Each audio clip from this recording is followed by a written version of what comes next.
Малый бизнес – основа экономики. В Северной Осетии проходит Совет территориальных органов Федеральной антимонопольной службы России. В нем принимают участие представители общественных организаций, Ассоциация молодых предпринимателей, Торгово-промышленная палата и другие органы исполнительной власти.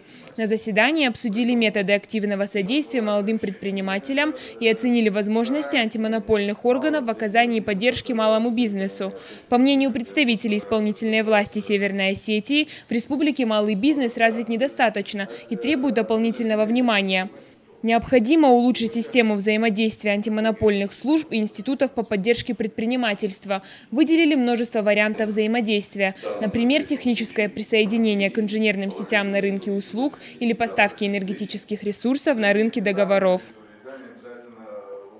На это мероприятие мы пригласили, помимо наших коллег северокавказских, пригласили еще представителей общественных организаций по поддержке предпринимателей, торгово-промышленной палаты и ряда органов исполнительной власти республики.